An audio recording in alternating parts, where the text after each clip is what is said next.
जय श्री कृष्णा। हर हर महादेव। आज शिवरात्रि के ऊपर हम शिवरात्रि की कथा और शिव भगवान ने जहर क्यों पिया, उनके कंठ नीले क्यों पड़े और व्रत क्यों किया जाता है वो सब हम जानेंगे। सत्य ही शिव है, शिव ही सुंदर है, तभी तो भगवान आशुतोष को सत्यम शिवम सुंदरम कहा जाता है। भगवान शिव की महिमा अपरंपार है। भोलेनाथ को प्रश्न करने का ही महापर्व है शिवरात्रि, जिसे त्रयोदशी तिथि फागुन मास कृष्ण पक्ष की तिथि को प्रत्येक वर्ष मनाया जाता है। महाशिवरात्रि पर्व की विशेषता है, सनातन धर्म के सभी प्रेमी इस त्योहार को मनाते हैं। महाशिवरात्रि के दिन भगत जप तप और व्रत रखते हैं। इस दिन भगवान के शिवलिंग रूप के दर्शन करते हैं। इस पवित्र दिन पर देश के हर हिस्सों में शिवालयों में बेल पत्थर, धतूरा, दूध, दही, सकरा आदि से शिव जी का अभिषेक किया जाता है। देश भर में महाशिवरात्रि को एक महोत्सव के रूप में मनाया जाता है, क्योंकि इस दिन देवों के देव महादेव का वह हुआ था।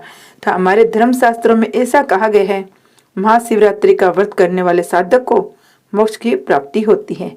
जगत में रहते हुए मनुष्य का कल्याण करने वाला व्रत है महाशिवरात्रि। इस व्रत को रखने से साधक के सभी दुखों पीड़ाओं का अंत तो होता ही है, साथ ही मनोकामनाएं भी पूर्ण होती है। शिव की साधना से धन धान्य, सुख सौभाग्य, समृद्धि की कमी कभी नहीं आती है। भक्ति और भाव से सर्वत के लिए तो करना ही चाहिए। साथ ही जगत के कल्याण के लिए भगवान आशुतोष की आराधना करनी चाहिए। मनसा वाचा कर्मणा हमें शिव की आराधना करनी चाहिए। भगवान भोलेनाथ नीलकंठ विश्वनाथ है। हिंदू धर्म शास्त्रों में प्रदोष काल यानी सूर्यास्त होने के बाद रात्रि होने के मध्य की अवधि, मतलब सूर्यास्त होने के बाद 2 घंटे 24 मिनट की अवधि प्रदोष काल कहलाती है। इसी समय भगवान आशुतोष प्रश्न मुद्रा में नृत्य करते हैं। इसमें सार्वजनिक भगवान शिव और माता पार्वती का वह हुआ था। ये वजह है प्रदोष काल में शिव पूजा या शिवरात्रि में ओगरदाने भगवान शिव का जागरण करना विशेष कल्याणकारी कहा जाता है। हमारे सनातन धर्मों में 12 ज्योतिर्लिंगों का वर्णन है। कहा जाता है प्रदोष काल में महाशिवरात्रि तिथि में ही सभी ज्योतिर्लिंगों का प्रादुर्भाव हुआ था। महाशिवरात्रि का व्रत, जैसे जैसे महाशिवरात्रि का त्योहार नजदीक आ रहा है, ये दिन दिवसीय उपवास, शिवरात्रि व्रत, भगवान शिव का आशीर्वाद पाने के लिए शिवरात्रि व्रत रखने का सही समय है। पूरे भारत में कई भक्त शिवरात्रि का व्रत रखते हैं। वे अपने प्रसाद के साथ शिव मंदिरों में शिवलिंग के आसपास एकत्र होते हैं। वे पूरे दिन रात प्रार्थना, जप, ध्यान और उपवास करते हैं। व्रत या उपवास उत्सव के केंद्रों में है और कई लोग अपनी प्रतिज्ञा और इरादों की गंभीरता को बढ़ाने के लिए ईमानदारी से इसका पालन करते हैं। ये व्रत अन्य हिंदुओं के दौरान मनाए जाने वाले व्रत से अलग है, जहाँ भगत देवता की पूजा करने के बाद भोजन करते हैं। भगवान शिव की इस महान रात्रि पर व्रत दिन और रात तक चलता है। उपवास करने से शरीर डिटॉक्स होता है, मन शुद्ध होता है। बेचैनी कम होने से आपका शरीर हल्का महसूस करता है, आपका मन अधिक आराम महसूस करता है, साथ ही दिमाग अधिक सतर्क हो जाता है।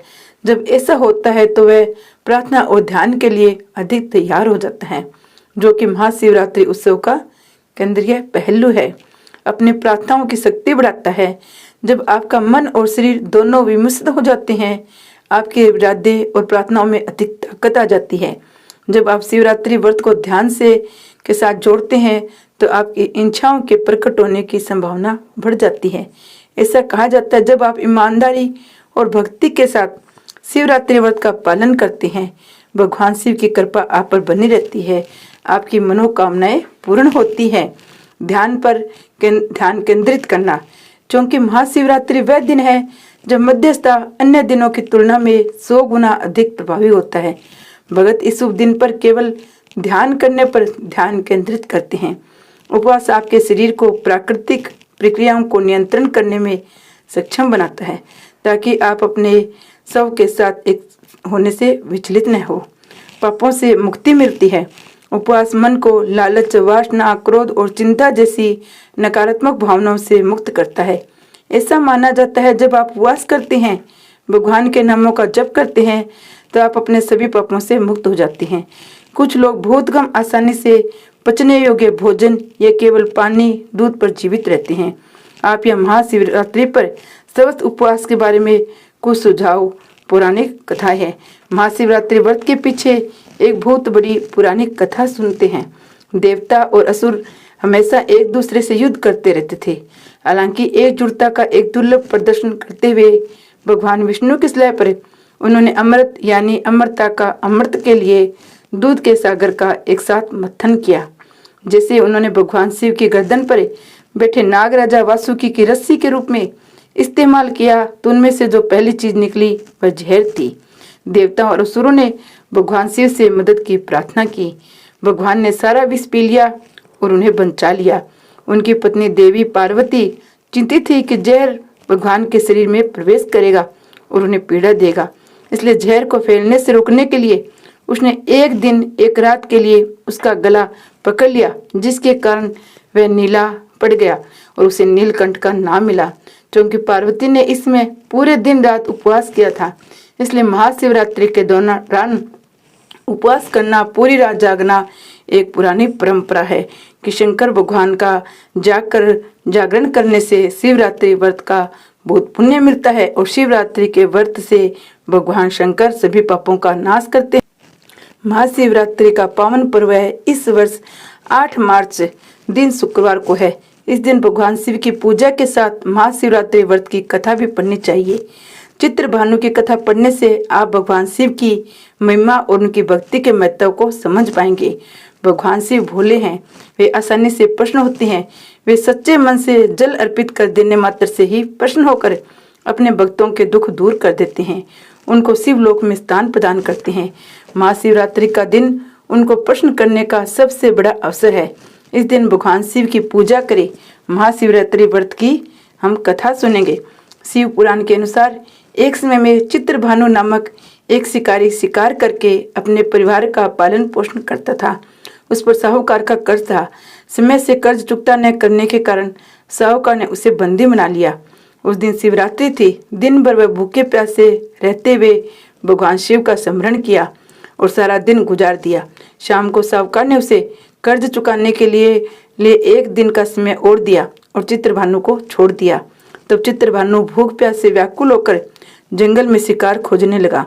देखते देखते शाम और फिर रात हो गई। तब तक तालाब के पास बेल के पेड़ पर चढ़कर बैठ गया। रात बीतने की प्रतीक्षा करने लगा। उस बेल के पेड़ के नीचे शिवलिंग था। चित्रभानु अनजाने में ही बेल पत्थर तोड़कर नीचे गिरा रहा था जो शिवलिंग पर गिर रहे थे। इस प्रकार संयोगवश वह दिन भर भूखा प्यासा रहा, जिससे उसका व्रत हो गया और शिवलिंग पर बेल पत्थर गिरने से उसकी शिव की आराधना भी हो गई। रात बीतने पर एक एक गर्भिणी हिरनी तालाब के किनारे आई। तब वह धनुष बाण से उसका शिकार करने के लिए तैयार हो गया। उस हिरनी ने चित्रभानु को देख लिया। उसने शिकारी से कहा कि वह गर्भवती है, जल्दी प्रसव करेगी। उसने शिकारी से कहा, तुम एक साथ 2 जीव हत्या करोगे, जो ठीक नहीं है। हिरनी ने शिकार को वचन दिया कि वह बच्चे को जन्म देकर आएगी, तब शिकार कर लेना। इस पर शिकारी ने उसे जाने दिया। इस दौरान प्रत्यक्षता चढ़ाने तथा ढीली करते समय उसे कुछ बेल पत्थर शिवलिंग पर गिरे। इससे प्रथम प्रहर की शिव पूजा हो गई। कुछ समय बाद एक और हिरनी वहां से जा रही थी। तब शिकारी खुश होकर उसके शिकार के लिए तैयार हो गया। तब हिरनी ने उसे निवेदन किया कि शिकारी, मैं थोड़ी देर पहले ऋतु से निवृत्त हुई हूँ, कामातुर विरहिणी हूँ, अपने प्रिय की खोज में भटक रही हूँ।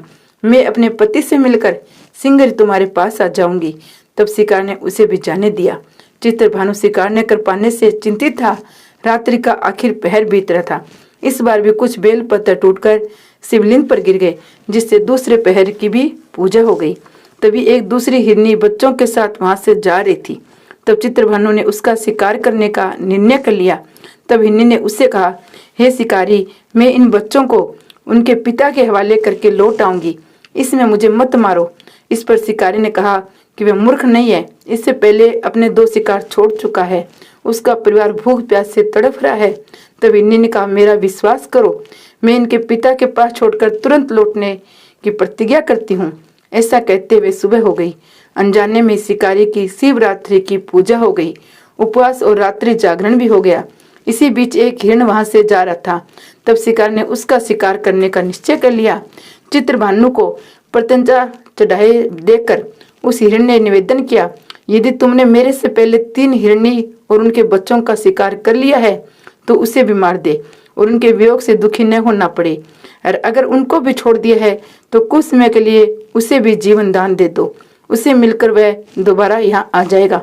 हिरनी की बातें सुनकर शिकारी के मन में रात का पूरा घटनाक्रम सामने आ गया। उसने सारा घटनाक्रम हिरण को बताया। तब हिरण ने कहा, वे तीनों हिरनी उसकी पत्नियां हैं। जिस प्रकार वे तीनों प्रतिज्ञाबद्ध होकर गई है, उसकी मृत्यु से वे अपने धर्म का पालन नहीं कर पाएगी। जिस प्रकार तुमने उन पर विश्वास करके उन्हें जाने दिया, वैसे उसे भी जाने दो। वह अपने परिवार के साथ जल्दी यहाँ उपस्थित हो जाएगा। चित्रवारों ने उसे भी जाने दिया।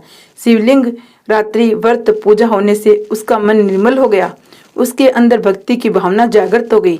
कुछ समय बाद वह हिरण अपने ने दिए वचन के कारण अपने परिवार के साथ शिकारी के सामने उपस्थित हो गया। उन जीवों की सत्यता, सात्विकता, प्रेम भावना को देखकर चित्रभानु को आत्मग्लानि हुई। उसने हिरण परिवार को जीवन दान दे दिया। अनजाने में ही सही शिवरात्रि का व्रत करने से चित्रभानु को मोक्ष मिला और के बाद शिव उसी शिकारी का लोक ले गए। श्री शंकर भगवान ने की जय। शिवरात्रि की पूजा अनजाने में होने से ही भगवान शिव शंकर उनको मोक्ष देते हैं, तो अपने भगवान शिव की जरूर पूजा करें। हर हर महादेव।